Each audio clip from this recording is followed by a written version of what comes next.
Bapak Ibu Saudara yang terkasih dalam Tuhan, hari ini kita akan membaca dalam surat Petrus yang kedua, 2 Petrus pasal 3.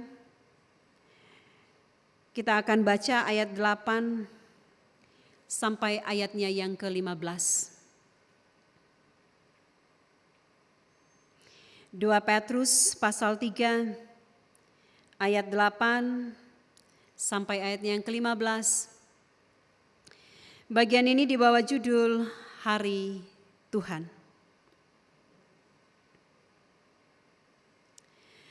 Akan tetapi, saudara-saudaraku yang kekasih, yang satu ini tidak boleh kamu lupakan, yaitu bahwa di hadapan Tuhan, satu hari sama seperti 1000 tahun, dan 1000 tahun sama seperti satu hari. Tuhan tidak lalai menepati janjinya, sekalipun ada orang yang menganggapnya sebagai kelalaian. Tetapi Ia sabar terhadap kamu, karena Ia menghendaki supaya jangan ada yang binasa, melainkan supaya semua orang berbalik dan bertobat. Tetapi hari Tuhan akan tiba seperti pencuri. Pada hari itu, langit akan lenyap dengan gemuruh yang dahsyat, dan unsur-unsur dunia akan hangus dalam nyala api, dan bumi dan segala yang ada di atasnya akan hilang lenyap. Jadi, jika segala sesuatu ini akan hancur secara demikian, betapa suci dan salehnya kamu harus hidup, yaitu kamu yang menantikan dan mempercepat kedatangan hari Tuhan. Pada hari itu, langit akan binasa dengan api, dan unsur-unsur dunia akan hancur karena nyalanya. Tetapi sesuai dengan janjinya, kita menantikan langit yang baru dan bumi yang baru, di mana terdapat kebenaran. Sebab itu, saudara-saudaraku yang kekasih, sambil menantikan semuanya ini, kamu harus berusaha supaya kamu kedapatan tak bercacat dan tak bernoda di hadapannya dalam perdamaian dengan Dia. Anggaplah kesabaran Tuhan kita sebagai kesempatan bagimu untuk beroleh selamat, seperti juga Paulus, saudara kita yang kekasih, telah menulis kepadamu menurut hikmat yang dikaruniakan kepadanya. Demikianlah firman Tuhan. Yang berbahagia ialah setiap orang yang membaca, mendengarkan, serta merenungkan firman Tuhan, sehingga ia dimampukan untuk melakukan firman Tuhan sebagai suluh dan pedoman dalam kehidupannya sehari-hari. Maranatha.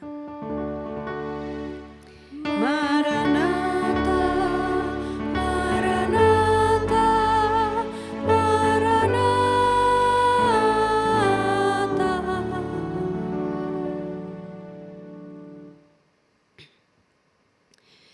Shalom Bapak Ibu Saudara yang terkasih dalam Tuhan.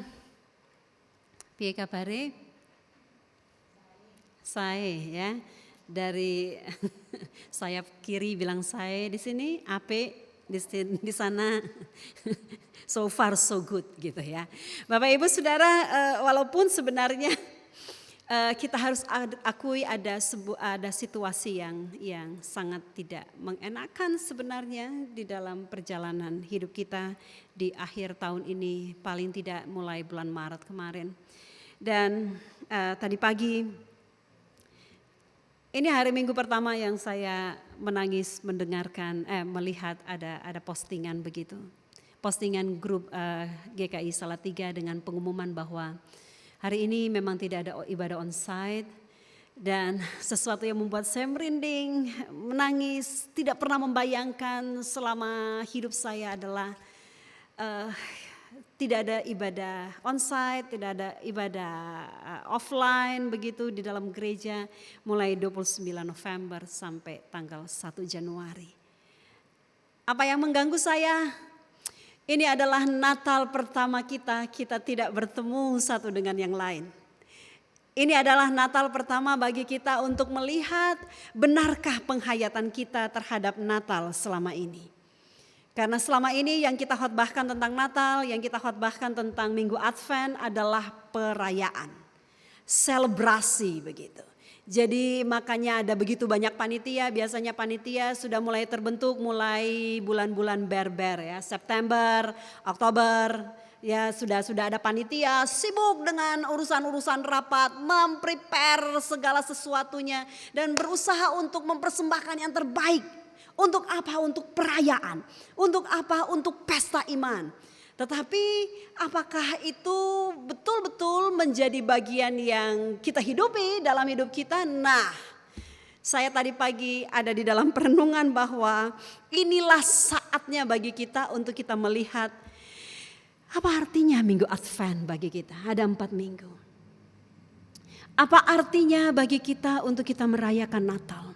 Mulai dari tanggal 24 malam, 25 dan kemudian ada perpisahan tahun dan kemudian ada perayaan tahun baru. Apa artinya semuanya itu? Sementara hati kita ada dalam kondisi sekarang ini ada dalam posisi yang gundah gulana. Kenapa tidak? Kita pikir kurva untuk orang yang terpapar COVID di negeri ini kurvanya akan menurun. Ternyata 1 minggu terakhir, tidak, bukan itu yang terjadi. Yang saya pikirkan pertama itu Salatiga akan menurun begitu. Tetapi ternyata 3 hari 4 hari belakangan ini malah justru lebih naik. Dan di situ betul-betul menantang kita untuk bagaimana caranya kita tetap ada di dalam pengharapan. Menanti apa? Menanti pemulihan yang akan dibuat oleh Allah. Menanti apa? Kapan vaksin itu bisa diproduksi secara massal dan kemudian kita akan merasa aman, kita akan merasa baik-baik saja. Dan di dalam proses waktu ini kita tidak lepas dari kata menunggu. Kita tidak lepas dari kata menanti.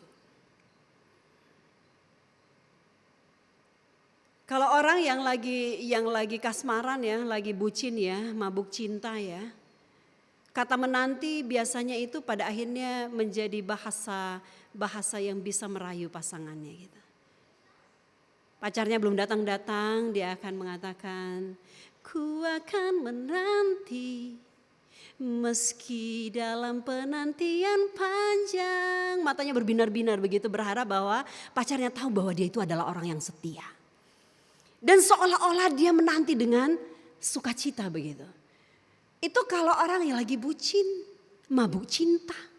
Itu kalau orang lagi dalam masa-masa romantisme, mungkin tidak ada masalah di antara mereka. Tetapi ketika kita ada di dalam penantian, di masa yang sangat luar biasa kompleks ini, ada begitu banyak pertanyaan yang bisa mempertanyakan iman kita. Ada orang yang mengatakan begini, ketika engkau senang, engkau bisa mengatakan God is good. Betul ya?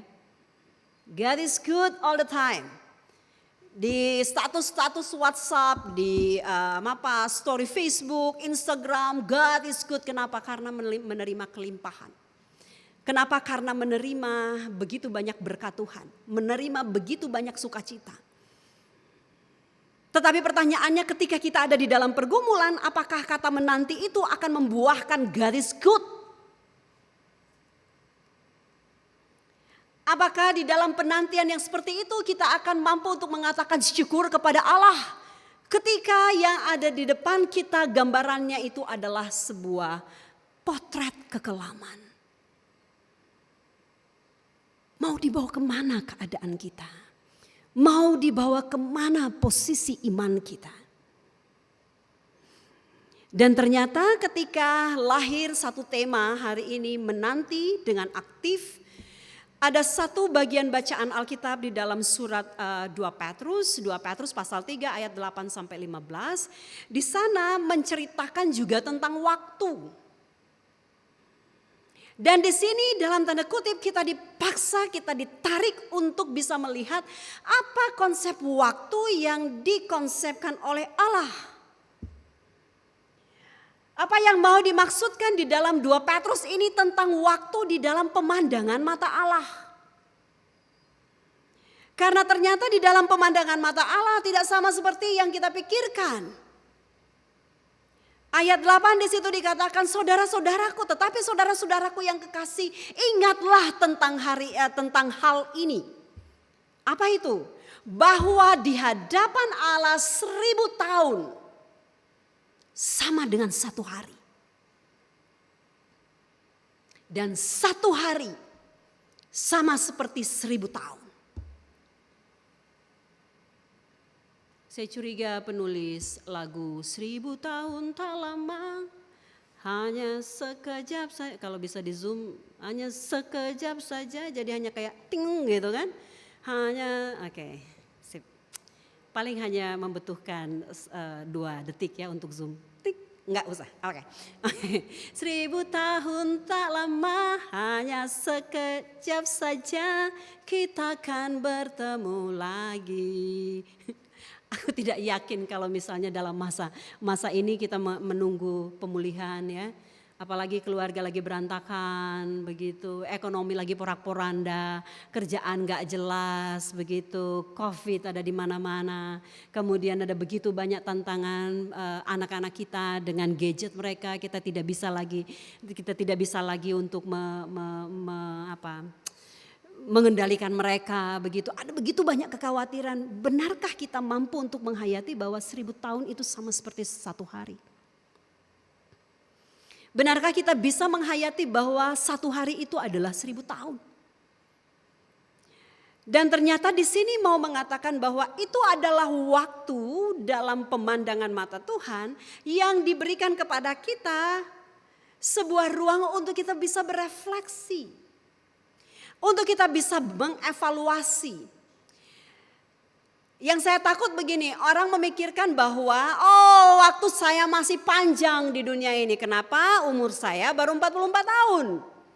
Masih ada orang yang usia 60, berarti saya masih ada agihan waktu 16 tahun. Aku masih punya waktu yang lama, apalagi di dalam pemandangan mata Tuhan. 1000 tahun sama dengan 1 hari sama dengan 1000 tahun. Oh, berarti masih panjang waktuku. Itu kemudian hidup berleha-leha.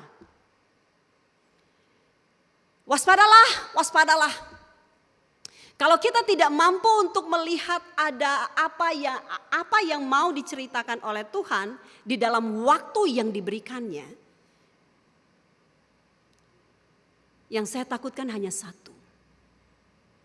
Yang saya takutkan adalah banyak orang yang akan kehilangan arah imannya. Masih ada waktu. Mari kita lihat seterusnya. Apa yang menjadi pesan yang seterusnya dari 2 Petrus ini? Yang mau ditekankan di sini adalah bagaimana setiap orang memandang setiap waktu yang diberikan oleh Tuhan untuk dia berbalik dan untuk dia bertobat.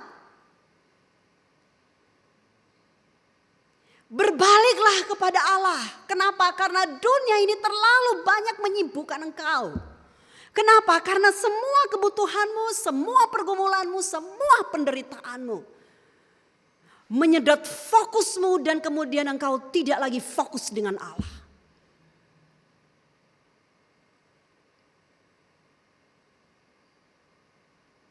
Semua yang diperjuangkan sekarang ini membuat kita menjadi seolah-olah oke, aku masih punya kekuatan, aku masih punya sumber daya, aku masih punya ini, masih punya itu, aku masih bisa melakukan begitu banyak hal.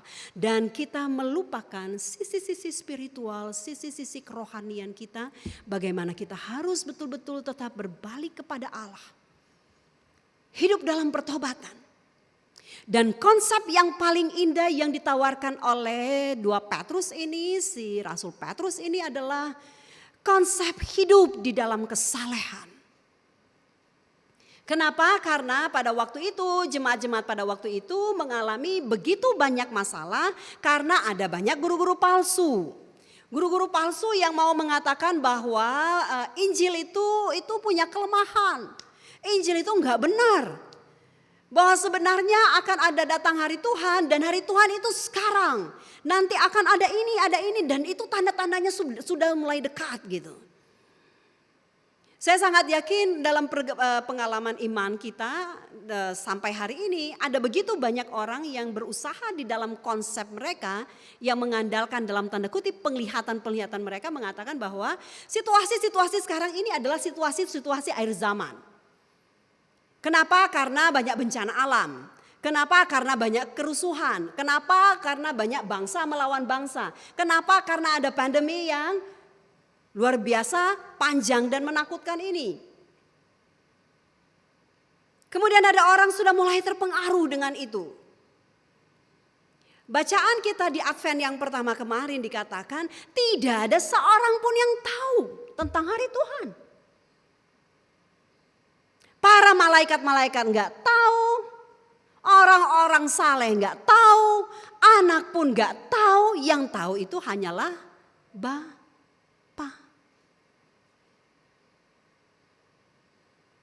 Sehingga ini yang mau kita angkat bersama tentang bagaimana caranya kita memang ada di dalam penantian.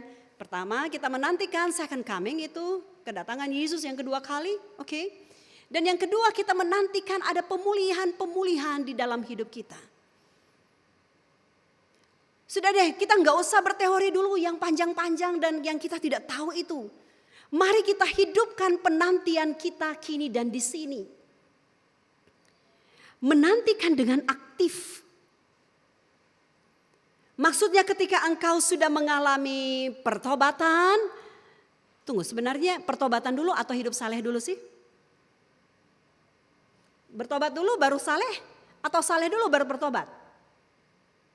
Whatever ya. Yang penting ada dua kata kunci di situ ya. Pertobatan dan kehidupan kesalehan.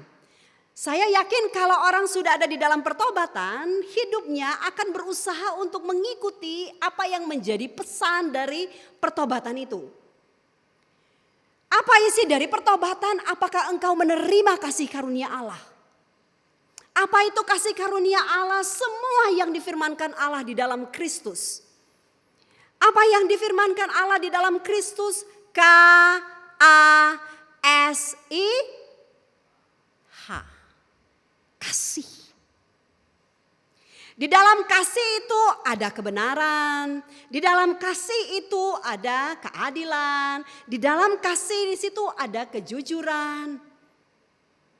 Karena kalau kita ngomong tentang kasih dan kita tidak mengisi apa arti kasih dalam hidup kita. Dan kita tidak menyampaikan itu di dalam cara kita berucap, di dalam cara kita memikirkan, dan di dalam cara kita melakukan. Nothing.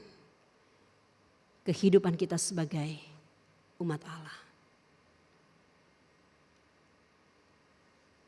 Ora ono meaning. Tidak ada artinya. Bahasa Jawa apa ya? Podo wae. Kayak kita hidup dengan kehidupan manusia lama kita dalam bahasa Rasul Paulus. Mari kita daratkan apa yang menjadi pesan dari Rasul Petrus ini. Hari Tuhan akan datang, marilah kita menantikan dengan aktif. Di dalam sebuah pendampingan konseling ada satu keluarga yang betul-betul sudah berantakan begitu. Saya sudah tidak bisa lagi memberikan rumusan bahasa konseling kepada mereka begitu. Saya hanya mengatakan satu karena saya sempat membaca satu buku, love is a verb. Cinta adalah kata kerja. Love bukan kata benda. Kalau kata benda, di toko A kehabisan, kita bisa pindah ke toko sebelah. Dan di situ mungkin masih ada, walaupun mahal kita mampu untuk beli. L-O-V-E, love, kasih. Saya harus mengatakan itu bukan kata benda. Itu adalah kata kerja, aktif. Makanya ketika ada dalam pemahaman teologi kita mengatakan God is love. Allah adalah kasih yang mewujud di dalam Yesus Kristus. Yesus Kristus orang meneng wae. Menantikan duduk di singgasana kemudian mengatakan, Esther, saya menantikan pertobatanmu. Eva, gimana? Kamu mau bertobat atau tidak? Aku menunggumu loh Eva. Enggak. Yesus tidak melakukan itu. Yang Yesus lakukan dia pergi. Bertemu dengan begitu banyak orang mengajarkan tentang aplikasi kasih. Secara aktif mengajarkan. Bagaimana ada seorang yang sangat berdosa, dia mau dirajam dengan batu oleh masyarakat termasuk tua-tua. Para imam mau merajam dia dengan batu. Dia mengatakan, hey hello, kalau kalian belum pernah melakukan dosa satu kali saja dalam hidupmu, rajamlah dia untuk pertama kali. Apa yang dilakukan oleh orang-orang pada waktu itu? Gak jadi. Dan bisakah kita mengatakan itu adalah wujud dari kasih? Tetapi bukan berarti Yesus setuju dengan prostitusi, bukan. Yang kemudian Yesus mengatakan ketika orang-orang sudah tidak ada di situ, Yesus langsung mengatakan kepada dia, pergilah dan jangan berbuat dosa lagi. Ada kesempatan, ada waktu. Orang-orang Kristen sekarang sangat senang sekali dengan lagu hidup ini adalah kesempatan. Wah, kalau sudah nyanyi itu bagian refnya. Oh Tuhan, pakailah hidupku. Oh my God. Padahal di dalam rumah dia tidak mampu untuk mewujudkan kasih. Pakai apanya? Bagian mana yang akan dipakai? Dalam perjumpaan dengan sesama dia tidak mampu menebarkan sukacita. Apa yang bisa dipakai? Bagian terakhir bagus banget. Bila saatnya nanti ku tak berdaya lagi, hidup ini sudah jadi berkat. Itu akan terbukti ketika kita mati. Pernah lihat apa yang akan diceritakan orang di sekitar peti kematian itu? Semua nilai kebaikanmu. Orang gak akan rumpiin utangmu ketika engkau mati. Tetapi orang berusaha walaupun engkau buruk hidupmu. Orang akan berusaha baiknya ada di mana ini orang ini ya. Baiknya ada di mana orang ini ya. Baiknya ada di mana orang ini ya. Begin with the end of your mind. Mulailah dari akhir apa yang engkau pikirkan. Engkau mau dikenang sebagai apa.